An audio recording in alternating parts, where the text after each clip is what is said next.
ሰላም ጤና ይስጥልኝ እንደምን አምሽታችኋል ውድ ተመልካቾቻችን የለተሰኞ ግንቦት 8 ቀን 2017 ዓ.ም ከአባይ ቴሌቪዥን የሚተላለፍላችሁ አውደ ዜና ተጀምሯል። በምሽቱ የዜና ወጃችንን በርካታ ዘገባዎችን ወደ እናንተ እናደርሳለን። የቢዝነስና የምጣኔ ሀብት ዘገባችንም ሰዓቱን ጠብቆ ይቀርባል። ዜናዎችን እየመራው ሀና ፍስሐ ከእናንተ ጋር ቆይታ አደርጋለሁ። አብራችሁ ቆዩ።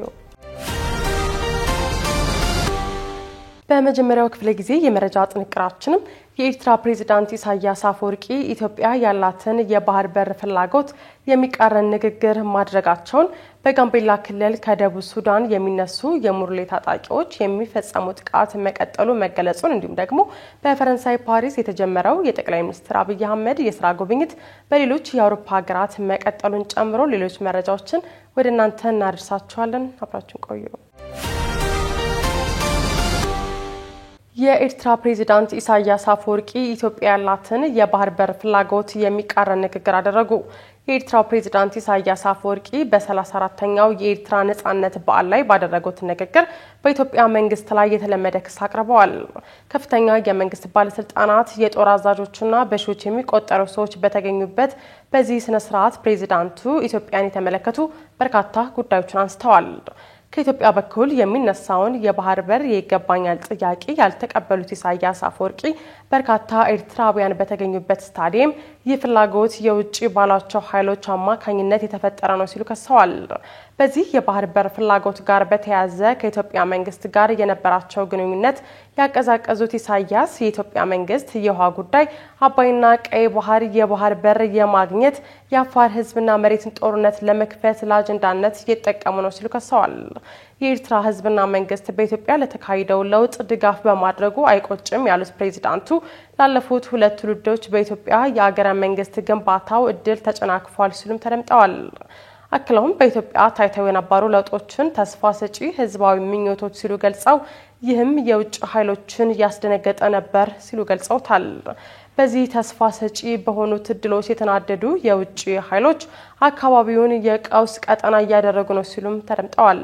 በተለይ ኢትዮጵያ በቀይ ባህር በኩል የባህር በር የማግኘት ፍላጎት ይፋ ከሆነ በኋላ በኤርትራ በኩል ስጋት የተፈጠረ ሲሆን ይህንንም ተከትሎ የኤርትራ መንግስት የተለያዩ ወቀሳዎችን እያካሄደ ይገኛል።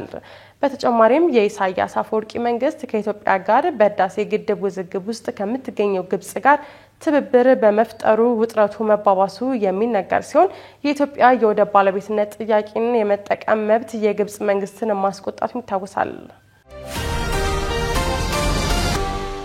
በጋምቤላ ክልል ከደቡብ ሱዳን የሚነሱ የሙርሌ ታጣቂዎች የሚፈጽሙት ጥቃት መቀጠሉ ተገለጸ።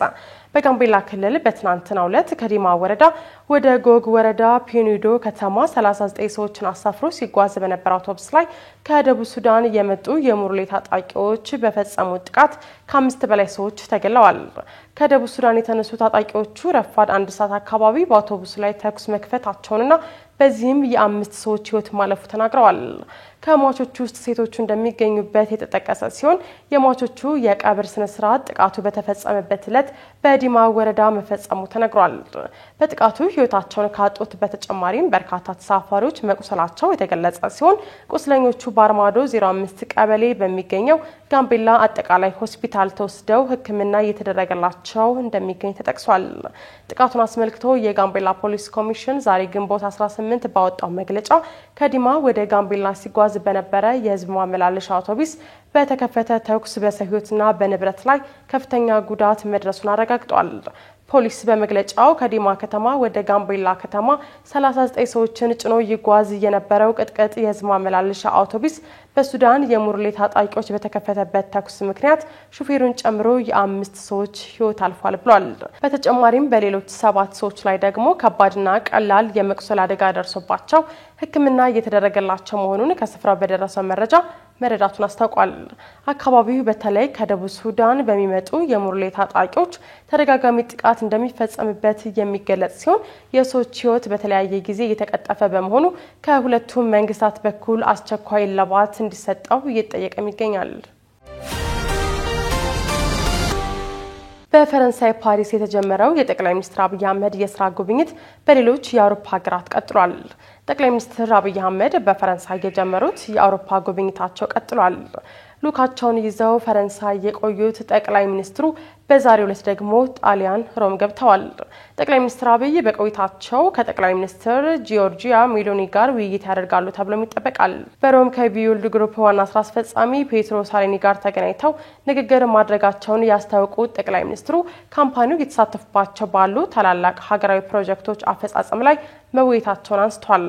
በጥቂት ወራት ውስጥ በሚጠናቀቀው የኢትዮጵያና የአፍሪካ ኩራት በሆነው ታላቁ የኢትዮጵያ ህዳሴ ግድብ እንዲሁም በኮሻ ግድብ ፈጣን አፈጻጸም እንደታየው ሀገራዊ ግቦቻችንን በማሳካት ረገድ ከኩባንያው ጋር ያለንን ትብብር ወሳኝ ነው ሲሉም ባጋሩት መረጃ አንስተዋል። በጣሊያን ቆይታቸውም ወደ ቫቲካን የተጓዙት ጠቅላይ ሚኒስትር አብይ በተጨማሪም በቅርቡ የካቶሊክ ሊቃነ ጳጳስ ተደርገው ከተሾሙት የሮማው ፖፕ ጋር ተነጋግረዋል። ከብፁዕ ቅዱስ ፖፕ ሊዮ 14ኛ ጋር ንግግር ያደረጉት ጠቅላይ ሚኒስትር አብይ በሁለትዮሽና ባለብዙ ወገን ጉዳዮች ላይ ያተኮረ እንደነበርም ጠቅሰዋል። ለዓለም ሰላም ያለንን የጋራ አቋም አተኩረን ተነጋግረናል ያሉት ሚኒስትሩ የትምህርት ተደራሽነትን የማስፋት አስፈላጊነትን በተመለከተም የጋራ ስምምነት ይዘናል ብለዋል። በፈረንሳይ ፓሪስ የተጀመረው የጠቅላይ ሚኒስትር አብይ አህመድና ሉካቸው የስራ ጉብኝት የአውሮፓ ሀገራት ቀጥሎ በዛሬው ዕለትም ከልዑክ ቡድናቸው ጋር ጣሊያን ሮም ገብተዋል። በቀጣይም በሌሎች የአውሮፓ ሀገራት ጉብኝት ያደርጋሉ ተብሎ ይጠበቃል። የተወደዳችሁ ተመልካቾቻችን እየተከታተላችሁት ያላችሁት ከአባይ ቴሌቪዥን የአውደ ዜና የመረጃ ሰዓታችን ቀጥሏል።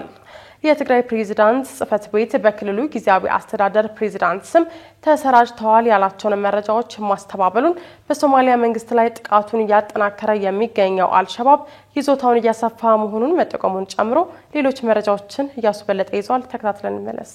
የትግራይ ፕሬዝዳንት ጽህፈት ቤት በክልሉ ጊዜያዊ አስተዳደር ፕሬዝዳንት ስም ተሰራጭተዋል ያላቸውን መረጃዎች አስተባበለ።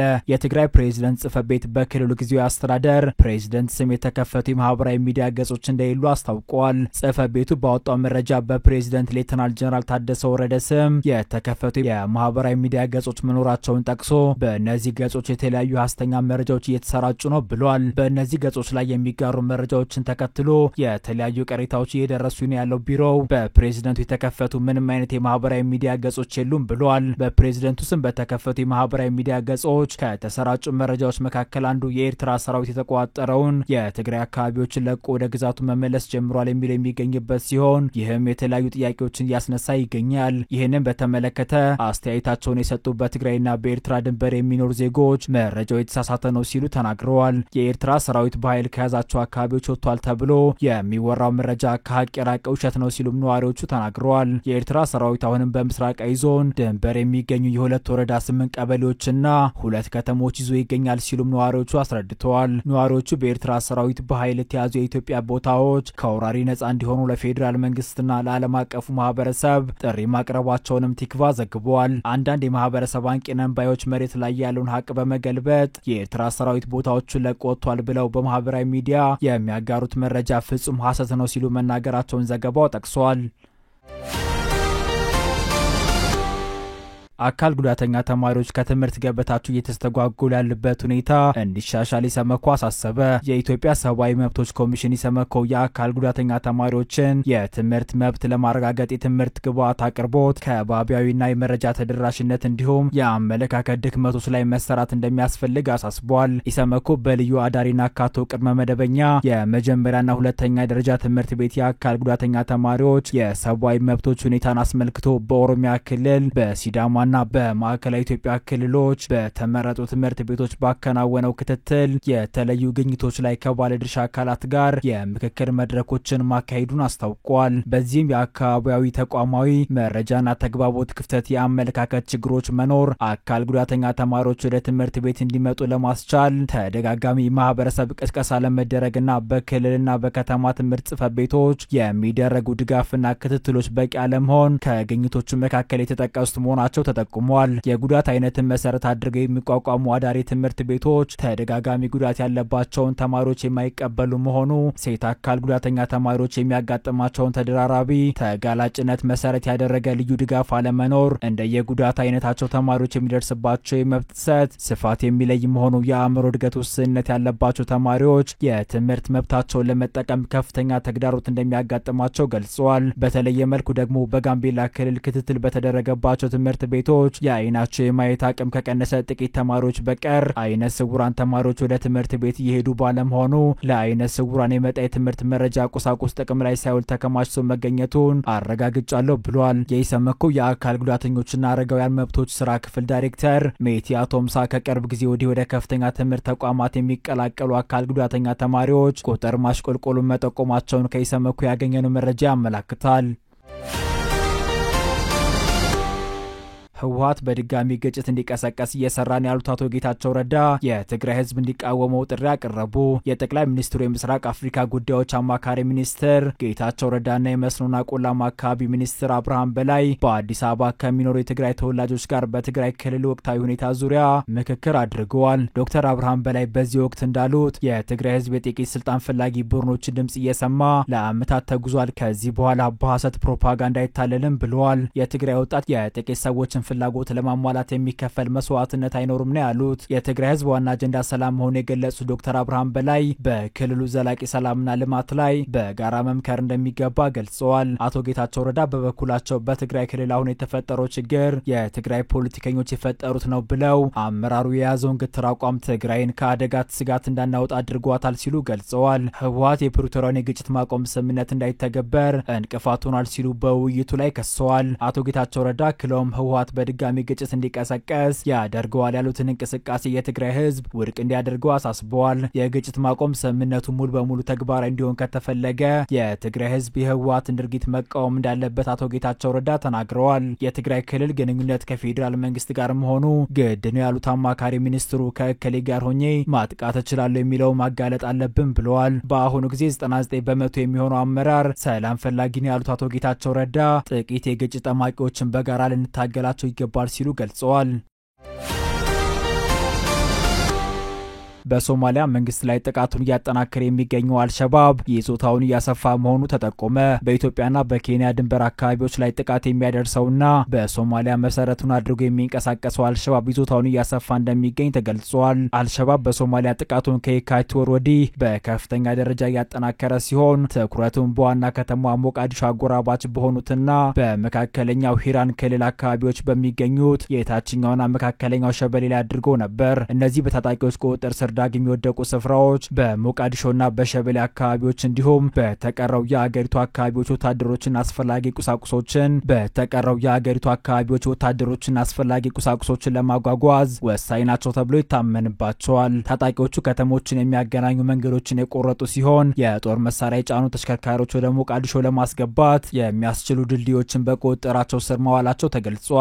በአልሸባብ ከባድ ጥቃት ከደረሰባቸው አካባቢዎች አንዱ መካከለኛው ሸበሌ ሲሆን እስከሚያዝያ 16 ድረስ ለሰራዊቱ ዋና የሎጂስቲክ ማዕከል ሆና ያገለገለችው አዳኒ አባልን ጨምሮ በርካታ መንደሮች እንዲሁም ከተሞችን በቁጥጥሩ ስር አድርጓቸዋል። ታጣቂዎቹም ከአዳኒ አባል በኋላ በክልሉ ውስጥ ለሰራዊቱ በጣም አስፈላጊ የሆነውን ዋርጋዲ መያዙን እየገለጹ ይገኛሉ። የአልሸባብ የጭነት መኪናዎች የሸበሌ ወንዝን አቋርጠው ወደ ሞቃዲሾ ለመግባትና ለመውጣት የሚጠቀሙባቸውን በታችኛው ሸበሌ የሚገኙ ቦታዎችን መቆጣጠሩ ተገልጿል።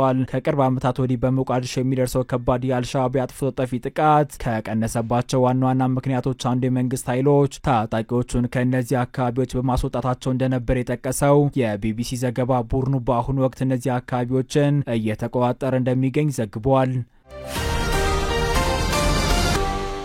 ከአባይ ቴሌቪዥን የምሽት ዘገባዎቻችን አሁንም እንደቀጠሉ ናቸው። ውድ ተመልካቾቻችን አሁን ደግሞ የቢዝነስና ምጣኔ ሀብት ጉዳዮች የሚቀርቡበት ሰዓት ላይ ደርሰናል። መረጃዎቹን ዳሩ ሰላም ተሾም ይዛለች። በድጋሚ አብራችሁን ቆዩ።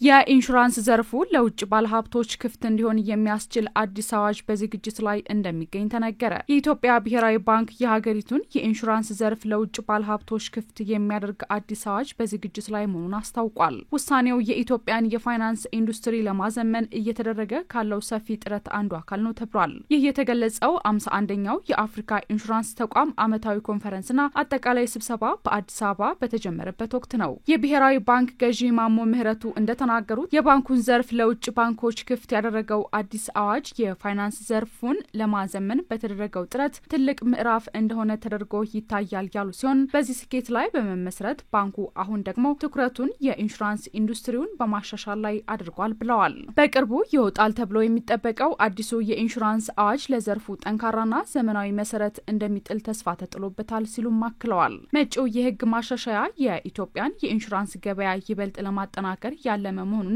ከዚህ አዋጅ በተጨማሪም ብሔራዊ ባንክ በኢንሹራንስ የኮርፖሬት አስተዳደርና በስጋት ላይ የተመሰረተ ደንብ ላይ ረቂቅ መመሪያዎችን ማስተዋወቁን አስረድተዋል። እነዚህ ተነሳሽነቶች የቁጥጥር ደረጃዎችን ለማሳደግ ግልጽነትን ለማስፈንና የዘርፉን የረጅም ጊዜ ዘላቂነት ለመደገፍ ታስበው የተዘጋጁ መሆናቸው ተጠቁሟል። አቶ ማሞ ምህረቱ እንዳብራሩት እነዚህ ማሻሻያዎች የኢትዮጵያን የኢንሹራንስ ኢንዱስትሪ ከዓለም አቀፍ ምርጥ ተሞክሮች ጋር ለማጣጣም ወሳኝ ናቸው። በተጨማሪም የሀገር ውስጥ ፈጠራንና ተቋቋሚነትን እንደሚያጎለብቱም ገልጸዋል። በዚህ ማሻሻያ ሂደት ውስጥ ከሚታዩት ቁልፍ እድገቶች አንዱ ደግሞ መንግስት ነጻ የኢንሹራንስ ተቆጣጣሪ አካል ለማቋቋም እያደረገ ያለው ሂደት መሆኑን በመጥቀስ የዘገበው ካፒታል ነው። በአፍሪካ ኢንሹራንስ ድርጅት 51ኛ ጠቅላላ ዓመታዊ ጉባኤ ላይ ምክትል ጠቅላይ ሚኒስትር ተመስገን ጥሩነህ የኢትዮጵያ ብሔራዊ ባንክ ገዢ አቶ ማሞ ምህረቱን ጨምሮ ከበርካታ የአፍሪካ ሀገራት የተውጣጡ በኢንሹራንስ ዘርፍ ያሉ የስራ ኃላፊዎችና አገልግሎት ሰጪዎችም ተገኝተዋል።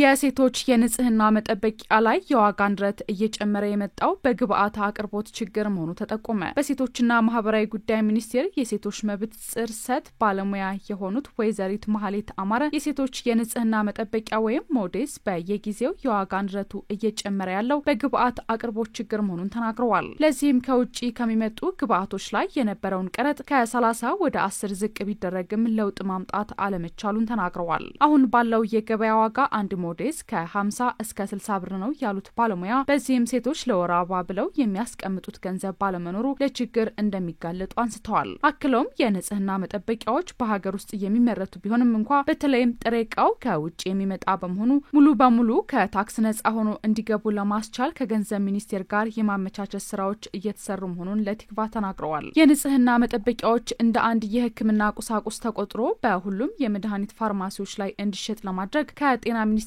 ጋር እየሰራን ነው ሲሉ ማክለዋል። ወይዘሪት መሐሌት አሁን ላይ የሞዴስ መሸጫ ዋጋ ከ50 እስከ 60 ብር ነው ቢሉም አባይ ቴሌቪዥን በሱቆች ተዘዋውሮ ባደረገው ማጣራት ከ60 እስከ 100 ብር እየተሸጠ መሆኑን ተመልክተናል።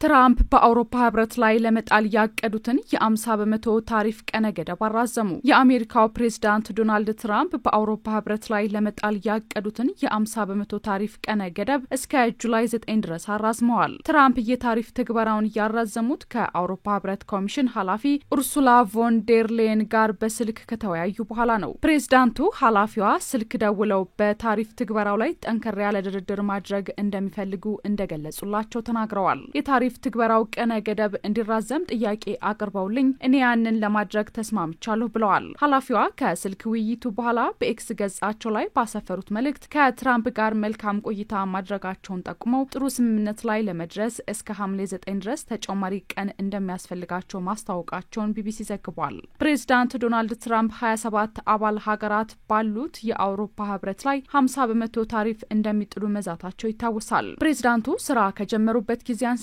ኢትዮጵያን ጨምሮ በዓለም አቀፍ ንግድ ላይ አዲስ የታሪፍ ጭማሪ ማድረጋቸው አይዘነጋም። በተለይ በቻይና ምርቶች ላይ 145 በመቶኛ ቀረጥ የጣሉ ሲሆን ቤጂንግም በተመሳሳይ በአንዳንድ የአሜሪካ ምርቶች ላይ 125 በመቶ ቀረጥ በመጣል የአጸፋ ምላሽ ሰጥታ ነበር። ሁለቱ ሀገራት የንግድ ድርድር ማድረጋቸውን ተከትሎም የታሪፍ ቅነሳ ለማድረግ መስማማታቸውንና የንግድ ጦርነቱ እንዳይባባስም ትልቅ መሻሻል ማድረጋቸውን መዘገባችን ይታወሳል። ተከታተሉት የነበረው የለተሰኞ ግንቦት 18 2017 የምሽቱ መረጃችን ይህንን ይመስል ነበር። አብራችሁን ስለነበራችሁ ከልብ እያመሰገን በያላችሁበት መልካም ምሽት